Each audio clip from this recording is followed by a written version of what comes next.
نبرتي سكسوما ايوان سلا اكادلات ولرت دلغو همma لخان رد دلغه jechuudha keessa jirus kana yaaddoon nuti qabnus yaaddaa ka jirus kanaaf jechuu kanaaf inshallah isni biitiin wantiin jechuu barbaadu dubbachuuf hin deema dubbachuuf immoo namoonni baay'een yaadda waa jirtan hundi keessanuu isaan kana hunda waliin biraan naagaadha waan silaa gochuu qabnullee irraa gamanumaan isiniin mari'achuu fi isa kaan ammoo silaa qaamaan keessa jira itti jira jechuu barbaade rabbi nu haa gargaaru sheer godhaa waliin nu gahaan isiniin jechuu barbaada maaliif amma walumaa galatti dubbiin tun dubbii gara hammeenya hamatti deemtu jechuudha dubbii hammeenya hamatti deemtu jechuun maal jechuudha dubbiin tuni dubbii ka'umsa isiirraa hammeenyaan dhuftee keessatti gaa ciccinee daadarpoonyee haala hunda agarree gama wayyeessutti yookaan wayyabeessutti kan dhufne ammaas hammeenya san caalu keessatti dhalate jechuudha. Kun ammoo waan fokkota akkam jibba jechuudha. Hin barbaachifne kan dhalli keessa jirtu iddoo hunda keessatti jechuudha wacaa fi wantoota silaa dhaga'uu hin barbaanne gartee kadhagaa gurra keenyaan jirru jechuudha. Inni kuni hedduu nurraa barbaachisaa miti. Eessatti dubbiin tun garam deemaa jirti eessatti nu oofaa jirtu kajennus yaaddoo keenya ta'eeti as baanee jechuudha.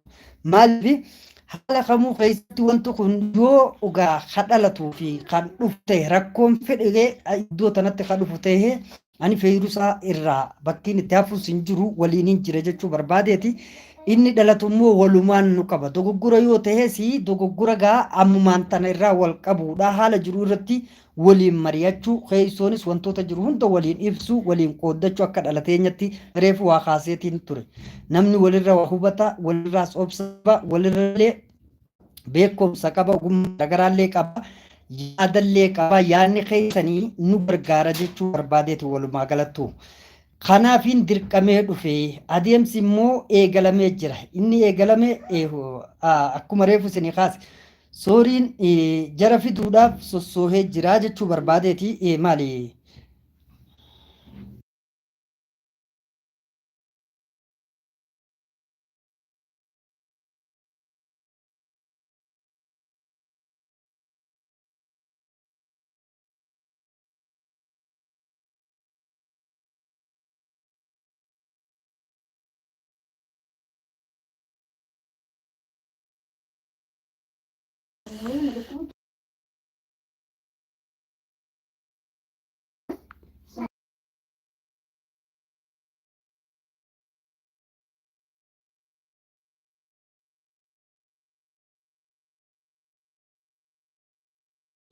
Kan dhiifama naa godhaa isinirraa xiqqoo sagalee addaan irraa citee jirti waa fudhachuu fi bishaanuma tokko unachuu fi hamdiyaa qaalii ooroo baga nagaan dhuftee arafelleen kun as jala jiran jalaa dhokatee jira ni dhagaa akka inni dhaga'uttiin dubbadhaa jechuudha.